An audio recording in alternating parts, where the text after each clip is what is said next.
आगे बढ़ते हैं। 33वें स्थापना दिवस पर बीजेपी के मुख्यालय में पार्टी के तमाम दिग्गज शामिल हुए, लेकिन इस समारोह में बीजेपी के वरिष्ठ नेता लालकृष्ण आडवाणी ने चौंकाने वाला बयान दे दिया। आडवाणी ने कहा कि उन्होंने कभी ऐसी बीजेपी के बारे में नहीं सोचा था।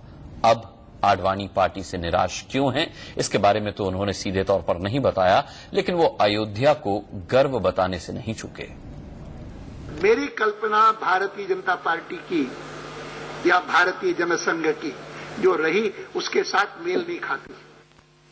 अयोध्या मंदिर और राम मंदिर उसकी चर्चा के आधार पर ही भारतीय जनता पार्टी ने और भारतीय जनसंघ ने ये स्थान प्राप्त किया है। मैं उनको कहता हूं, हां, बराबर किया है। हम इस पर गर्व करते हैं कि हमारा आंदोलन वह केवल मात्र राजनीतिक आंदोलन नहीं है, वह एक सांस्कृतिक आंदोलन है। लेकिन इस सांस्कृतिक आंदोलन का जब प्रतिरूप मुझे डॉक्टर लोहिया जैसे समाजवादी व्यक्ति और समाजवादी नेता के मिलता है, तो उसकी प्रशंसा किए बिना मैं नहीं रह सकता।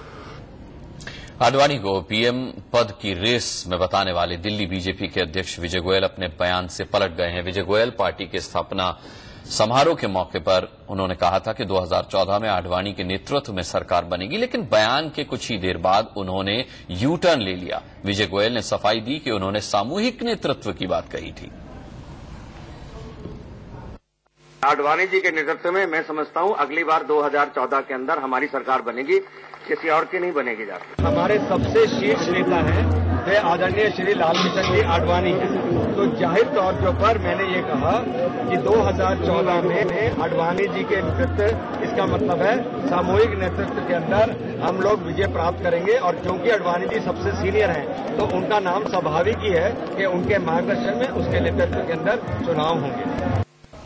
इधर मोदी आज शाम गुजरात में अपना दम दिखाएंगे। बीजेपी के 30वें स्थापना दिवस पर आज अहमदाबाद में होने वाले समारोह को यादगार बनाने के लिए पार्टी की गुजरात इकाई ने जोरदार तैयारियां की हैं। इस समारोह में पार्टी के राष्ट्रीय अध्यक्ष राजनाथ सिंह का भव्य स्वागत तो होगा ही, गुजरात सरकार के 101 दिन पूरे करने पर जश्न भी मनेगा।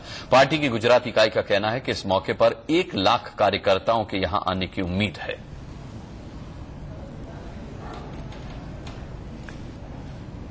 हमारे संवाददाता यतेंद्र इस वक्त हमारे साथ जुड़ रहे हैं। यतेंद्र, आज जो 33वें स्थापना समारोह के मौके पर बातें हुई, वो 2 अहम बातें हुई। एक तो आडवाणी जी ने ये कहा कि ये वो बीजेपी नहीं है जिसकी कल्पना मैंने की थी। दूसरा, विजय गोयल ने पहले कहा कि 2014 का जो चुनाव होगा वो बीजेपी आडवाणी के नेतृत्व में लड़ेगी, और फिर उन्होंने यू टर्न लेते हुए कहा कि उन्होंने सामूहिक नेतृत्व की बात की थी। अब इन दोनों ही बातों पर पार्टी में क्या हलचल है?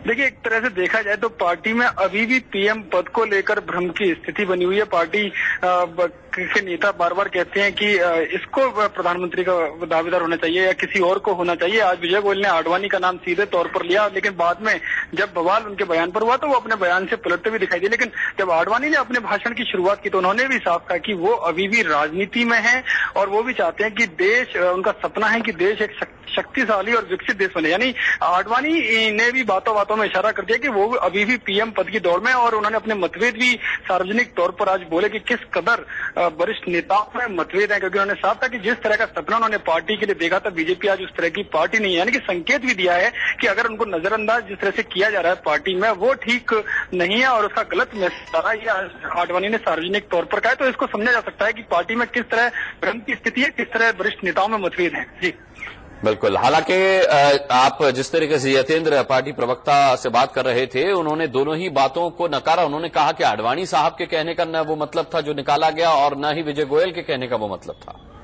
देखिए, कहा जाता है कि निकला हुआ तीर वापस नहीं आ सकता। विजय गोयल ने भी साफ तौर पर सार्वजनिक तौर पर यह बात कही और बाद में भले ही चाहे अपने बयान से पलटे, लेकिन उसी बात को आगे बढ़ाते हुए आडवाणी ने भी साफ साफ शब्दों में इन बातों को सामने रखा मंच पर। तो अब प्रवक्ता चाहे कुछ भी कहें, जो बात उनके शिखर पुरुष जिनके मार्गदर्शन की वो बात करते हैं, उन्होंने अपना मार्गदर्शन दे दिया है कि आखिर किस तरह की पार्टी वो चाहते थे और पार्टी किस दिशा में आगे बढ़ रही है। अगर जो बीच में खबरें भी आ रही थी कि आडवाणी को नजरअंदाज करके एक मार्गदर्शक की भूमिका में रखा जाएगा, तो उन्होंने साफ तौर पर कहा है कि वो अभी भी राजनीति में है। तो इस बात को समझा जा सकता है कि वो खुद नाराज हैं। पार्टी नेता जिस तरह से बर्ताव कर रहे हैं, जिस तरह से पार्टी को चलाने की कोशिश हो रही है, उससे आडवाणी कतई भी खुश नहीं है। जी, बहुत बहुत धन्यवाद यतेंद्र इस तमाम जानकारी के लिए।